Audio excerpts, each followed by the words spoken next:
बिस्मिल्लाहिर्रहमानिर्रहीम। अस्सलाम वालेकुम KG class, welcome back to the Urdu lesson. मैं हूं आपकी उर्दू की टीचर मिस सदफ और आज जो हम सबक कर रहे हैं, जो किताब का सफ़ा कर रहे हैं, उसको ज़रा गौर से देख लीजिए और इसमें मौजूद तस्वीर हैं, ज़रा उनको जल्दी से उनके ऊपर एक नज़र दौड़ाइए जितनी देर मैं आपकी टीचर से बातचीत करती हूँ। कि टीचर्स, आज का जो सबक है, आज का जो सफ़ा है, इसमें मौजूद है अलिफ के अरकान जिनको हम रिवाइज करेंगे। इनको हमने नर्सरी क्लास में सीखा था। ये वो तमाम तस्वीर और वोकैबुलरी के अल्फाज हैं जो बच्चों को ऑलरेडी आते हैं। इसलिए चूंकि ये दोहराई का सबक है तो चंद मिनट मेरे साथ दोहराई करने के बाद ये टीचर्स आप इस लेसन को कंटिन्यू करेंगी। लेसन प्लान का मटेरियल जो इस लेसन को लेके चल रहा है वो अवेलेबल है, डिस्क्रिप्शन बॉक्स में से आप डाउनलोड कर लें और वर्कशीट भी इनको प्रोवाइड कर दें, चाहे क्लास में कर लें चाहे आफ्टर क्लास यानी होमवर्क के तौर पे दे दें। लेकिन आज ये प्यारे बच्चे मेरे साथ रिवाइज करेंगे वो वोकैबुलरी जो उन्होंने नर्सरी क्लास में सीखी थी। ये टीचर्स, अगर आपकी क्लासरूम में कुछ ऐसे नए स्टूडेंट्स हैं जिन्होंने प्ले ग्रुप और नर्सरी को नहीं पढ़ा तो आई वुड रिकमेंड यू कि वो वोकैबुलरी जो इनको इस सबक के लिए चाहिए वो आप इनको कुछ दिन पहले ही प्रोवाइड कर दें और उसकी अंडरस्टैंडिंग भी इनके साथ शेयर कर लें। QR कोड्स के जो बुक्स के अंदर मौजूद हैं वो आप इनको पेरेंट्स को दे दीजिए ताकि उसको स्कैन करके उस सबक से जो है बच्चों को एक दफ़ा सुना दें, उस वोकैबुलरी को रिवाइज करा दें। ये ECCE क्लासरूम है, इसमें फ्लेक्सिबिलिटी होती है, इसलिए इसको इनफॉर्मल और नॉन फॉर्मल एजुकेशन कहा जाता है कि इसमें बच्चे अपने पेस के साथ साथ लर्निंग करते हैं। तो थोड़ी सी भी अंडरस्टैंडिंग जब किसी साउंड की या लेटर की होगी तो बच्चे आगे उसको लेके खुद बढ़ जाएंगे और हमारी इन एक्टिविटीज़ के ज़रिए उनको बेहतर लर्न कर लेंगे। तो आज का जो हमारा सबक है ये टीचर्स मुसव्वतों की आवाज़ों की दोहराई है, यानी ये आवाज़ें हम सीख चुके हैं ऑलरेडी प्ले ग्रुप में भी और नर्सरी में भी, और आज जो हमने रुकन और अरकान सीखे थे उन पे दोहराई करेंगे। इसलिए आज हम हर्फ इल्लत अलिफ की जो बनने वाले अरकान हैं उनकी रेपिटेशन करेंगे। तो प्यारे बच्चों, बहुत आसान है, बिल्कुल भी कतई ये मुश्किल नहीं है। आपने क्या करना है, तस्वीर को देखना है और फिर इसकी शुरू की आवाज़ को फोकस करना है और उसके बाद डॉट्स दिए गए हैं, बाद में आपने उस पर कुछ ट्रेसिंग कर लेनी है। लेकिन फोकस करेंगे हम किस चीज़ के ऊपर, इब्तदाई आवाज़ पे। ये टीचर्स याद रखिए कि ECCE की जो क्लासरूम है उसके अंदर टीचर का इनपुट 95% होता है, तब बच्चे वो 5% आउटपुट आपको देते हैं लिखाई के ज़रिए। तो अगर 95% पे आपका फोकस है तब बच्चे उस 5% पे आपको बहुत अच्छा रिजल्ट देंगे। जैसे जैसे उनके हाथ के मसल्स डेवलप हो जाएंगे वो आपको आउटपुट देंगे। हो सकता है वो 2% दे, आपको 3% दे या 5% ही दे दें, दैट वुड बी वंडरफुल। लेकिन फोकस करें अपने 95% के ऊपर ताकि आपको बच्चे उस 5% में आपकी एफर्ट का रिफ्लेक्शन दिखा सके। तो प्यारे बच्चों, सबसे पहले जो तस्वीर आपको स्क्रीन पे नजर आ रही है ये आपकी किताब में ही मौजूद है। ये किस चीज की तस्वीर है? ये है बादल। बादल, जी हाँ। तो शुरू की आवाज बा, वेरी गुड। जिनको आता है वो जल्दी से हवा में लिखाई कर ले, बा, बादल। ये टीचर्स ये डॉटेड टास्क के बाद में करेंगे इंडिविजुअल के लिए। अभी ये मेरे साथ इस वोकैबुलरी को और इन अरकान की दोहराई करेंगे जो मैं इनके साथ शेयर कर रही हूं। तो प्यारे बच्चों, ये है बादल। तो बा हम कैसे लिखते हैं जरा गौर से देख लिए, बा। Very good. अगली तस्वीर देख के बताइए किस चीज की है? ये है जानवर। जानवर, जानवर, जा, जा, जानवर। शाबाश। अगली तस्वीर, हाजी। हाजी, हाजी। ताज, ताज, ताज। माली, माली, माली। चांद,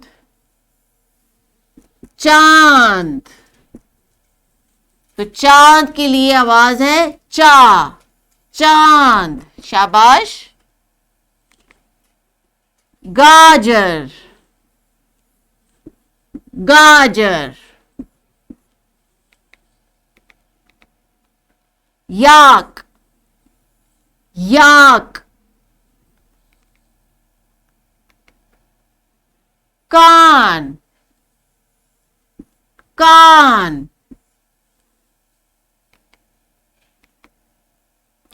तालाब,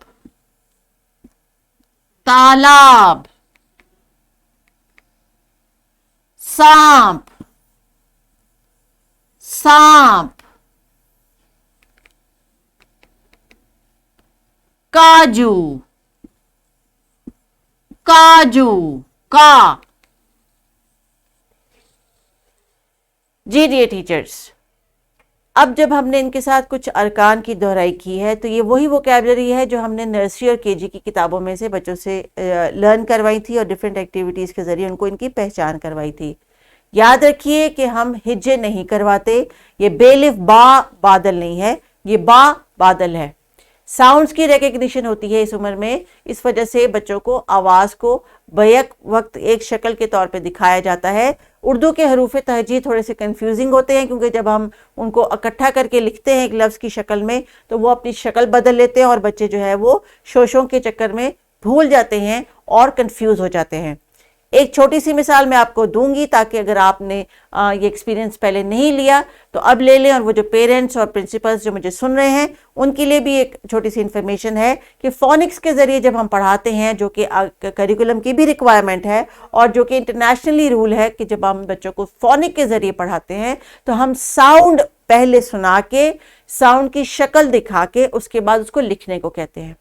तो चूंकि इंग्लिश बच्चों को आसान इसलिए लगती है क्योंकि उनके अल्फ़ाबेट्स अपनी शक्ल नहीं बदलते, कंफ्यूजिंग नहीं होते। ए और ब जो है वो उसी शक्ल का रहता है, लेकिन उर्दू में बे अपनी शक्ल बदल लेता है, पे शक्ल बदल, जीम अपनी शक्ल बदल लेता है, शुरू में और, दरमियान में और आखिर में और होता है। इतनी अशकाल जो बदलती रहती हैं उससे बच्चे असल में कंफ्यूजन का शिकार होते हैं। जैसे कि मिसाल के तौर पे अगर बच्चों ने लिखना है जानवर, तो जानवर की जो असल लिखाई है वो कनेक्टेड है, लेकिन अगर हम आवाज में तोड़ के पढ़ाएं तो यह है जानवर।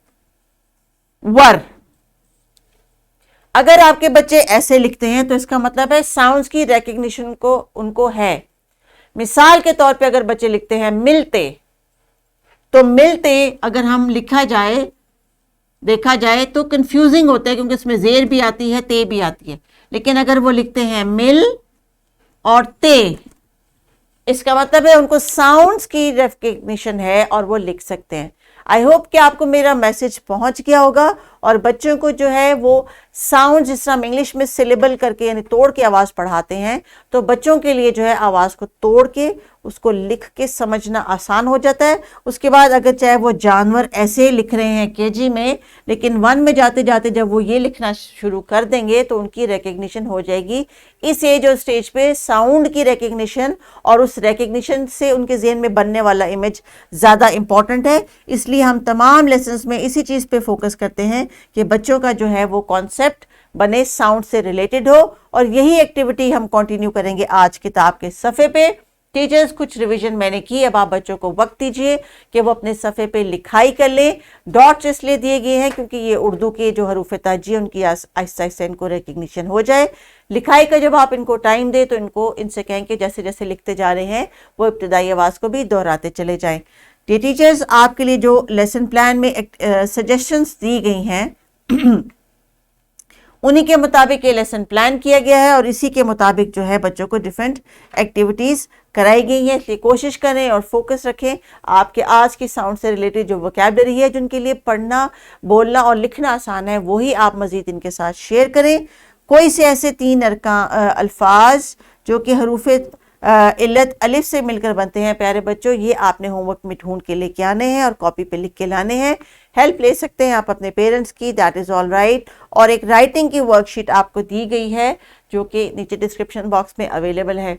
तो टीचर्स, आपके लिए यहाँ पे एक छोटा सा मैसेज है, प्लीज़ इसको ज़रूर कंसिडर करें। ECCE लेवल पे अगर आपको इंटरनेशनल राइटिंग्स और स्कूल की वर्किंग भी देखें तो लाइंस का जो कॉन्सेप्ट है वो बहुत माइन्यूट सा होता है। बच्चे इनिशियली जैसी राइटिंग सीखते हैं उसको हम ओपन स्पेस प्रोवाइड करते हैं ताकि बच्चे अपने हाथ के मसल की फॉर्मेशन के मुताबिक उस स्पेस में वो शक्ल बना दें जो वो सुन के देख रहे हैं और उनको उसको लिख सकते हैं। अभी उर्दू के हरूफ तहजी लाइन से ऊपर, लाइन से नीचे की कंफ्यूजन में प्लीज़ बच्चों को मत डालें।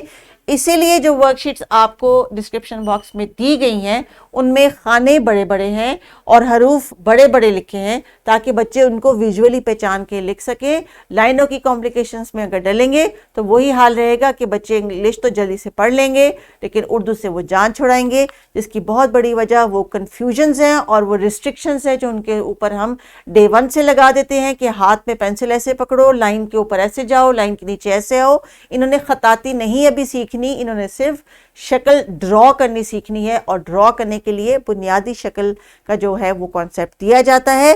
प्यारे बच्चों, आपने आवाज़ों की दोहराई मेरे साथ की। अब टीचर्स आपके साथ कुछ एक्टिविटीज़ करेंगी जिसमें आप उनको बा, जा, चा, खा ऐसे आवाज़ जो है वो लिख के दिखाएंगे। चाहे आप सैंड बॉक्स पे टीचर आपको बुलाती हैं, आपको बोर्ड पे बुलाती हैं, लेकिन मुझे उम्मीद है मेरे प्यारे बच्चों को आज इस रुकन की जो आवाज़ें हैं उनकी पहचान हो गई है।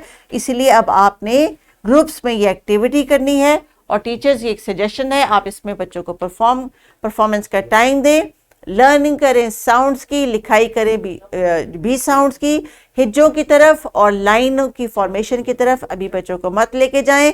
It is too early for them to do this. अपना बहुत बहुत ख्याल रखिएगा। अल्लाह हाफिज़।